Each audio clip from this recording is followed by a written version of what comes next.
Good morning, students. This is next topic in Biomolecules chapter, that is amino acids. In previous video we discussed about carbohydrates. Amino acids, in name itself, amino and acid both are present. That means if the compounds contain amine group and carboxylic acid group, amine means NH2 group, carboxylic acid means COH group, then such compounds are called amino acids. See, the compounds contain both amino group and carboxylic acid groups are called amino acids. In nature, there are more than 700 amino acids. Out of them, 20 are important. There are so many amino acids in nature, but we consider only 20 amino acids. Based on NH2 group attached to carbon chain. Based on NH2 group attached to carbon chain containing COH functional group, the amino acids are classified into alpha, beta, gamma, delta, etc. For example, see, if you see this amino acid, in this amino acid, COH group is present on right side and NH2 group is present on left side. That is okay. The carbon which is attached to functional group is called alpha carbon. What is the point here? Based on NH2 group attached to carbon, that means this carbon containing functional group, the amino acids are classified into alpha, beta, gamma and delta. But in our syllabus only alpha amino acids are there. We don't have any beta, gamma, delta amino acids in our syllabus. Next, in the presence of enzymes or acids or bases, proteins gives alpha amino acids upon hydrolysis. Proteins gives alpha amino acids upon hydrolysis. Next point, the general formula of alpha amino acids is NH2CHCOOHR. This is the general formula of all alpha amino acids. Suppose if you put hydrogen by R, then it becomes NH2CH2COH. That is called glycine. NH2CH2COH. Suppose if you put CH3 instead of R, then that will be L9. If you put isopropyl group instead of R, then that will be L9. Like that, 20 amino acids are there. See, there are 20 amino acids. These are 4 amino acids. These are remaining 16 amino acids. Total 20 amino acids. These are important.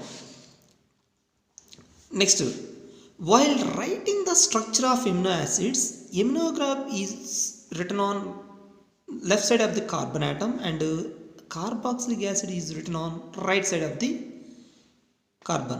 Every time, see, if you see these structures, every time COH is present on right side of the carbon and NH2 is present on left side of the carbon. Next, this is important point. Except glycine, all amino acids, this is glycine.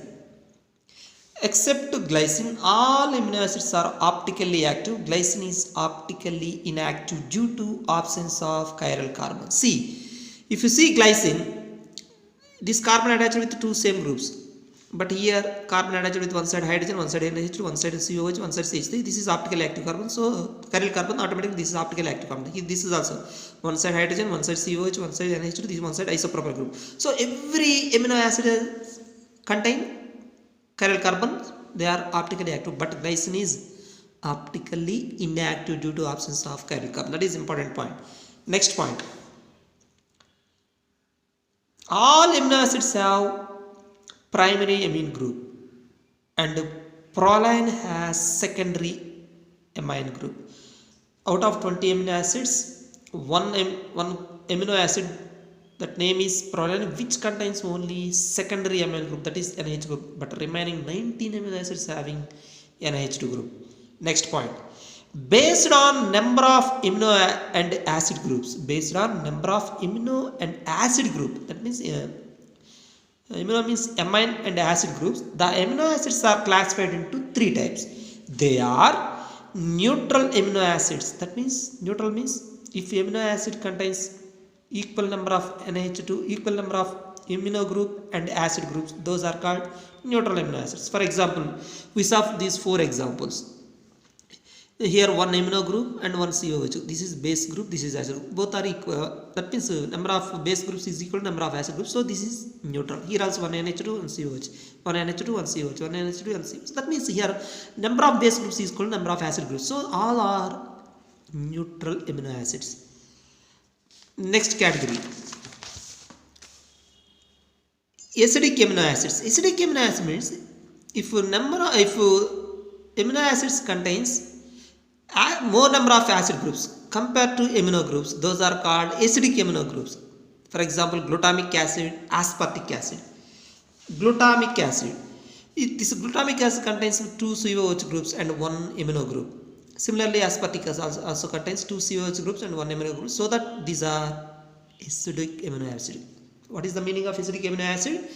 If amino acid contains more number of acid groups compared to amine groups. Then what about basic amino acids? If amino groups are more than acid groups, those are called basic amino acids. Example, lysine, arginine. These are the basic amino acids. Next one, essential amino acids. Essential amino acids means the amino acids which are not synthesized. The amino acids which are not synthesized by the body, but must be supplied through the diet, is called essential amino acids. What is the definition? If the amino acids which are not synthesized by the body but must be supplied through the diet is called essential amino acids. They are valine, phenylalanine, etc. Then what about non-essential amino acids? The amino acids which are synthesized in our body. These are not synthesized in our body, but these are synthesized in our body. These are called non-essential amino acids. In aqueous solution, alpha amino acids form jitter ions. What is the meaning of jitter ion? Jitter ion means if an ion contains both positive charge and negative charge, that is called jitter ion. That is also called dipolar ion. So what is the point? If amino acid is present in water, they form jitter ion. See, if you take this example, when it is present in water, then one of the hydrogen from carboxylic acid going to attack at a amino group, then it becomes like this, NH3 plus and CO minus. If you observe this one, it contains both positive charge and negative charge, so that is why this is called jitter ion. Next, in acidic medium, this jitter ion acts as cation, and in basic medium, this jitter ion acts as anion. See, if you take this jitter ion in acidic medium means it contains acid. That means that acid loses H plus, and that H plus is going to attack at a CO minus part, and finally that jitter ion contains only, jitter ion becomes cation. But it is when it is present in base, what happened? The H plus from NH3 plus loses and going to attack with OH minus, and then NH3 becomes NH2. Then it becomes CO minus. That means anion. So what is the point here? In acidic solution, jitter ion becomes cation, and in basic solution, jitter ion becomes anion. Next point. At a particular pH, the jitter ion does not migrate towards any electron in electric field, is called isoelectric point. That means if you apply electricity at a particular pH, that means every solution having some pH. At a particular pH, that jitter ion does not migrate towards either cathode or anode. That point is called isoelectric point. Next, at isoelectric point, the jitter ion acts as neutral because it does not move towards either cathode or anode. Next topic is peptide bond. Peptide bond means when two amino acids reacts with each other, then CONH bond is formed by the loss of water, is called peptide bond or peptide linkage. See, if you see this example, then we get some idea. This is glycine, this is alanine. When these two compounds react with each other, then water is lost from these two amino acids, like this. See, OH from COH group, that means from this compound, and H from this compound. then finally we get this compound. In this compound CONH bond is present, that is called what? Peptide bond or peptide linkage. Along with water is formed, that is byproduct. Here some points are there. They are, if the product is obtained through amide bond from two amino acids, that is called dipeptide. See, this is the product. In this product two amino acids are present. This bond is what? Peptide bond. If the product is formed from three amino acids, then that three amino acids product is called what? Tripeptide, because three amino acids will be there. If the product is formed through amide bond from 3 to 10 amino acids, that is called oligopeptide. Next, here one point is there, number of peptide bonds is equal to number of amino acids minus 1. See, here how many amino acids are present? 2. But how many peptide bonds? Only one peptide bond. So what is the formula? Number of peptide bonds is equal to number of amino acids minus 1. That's it.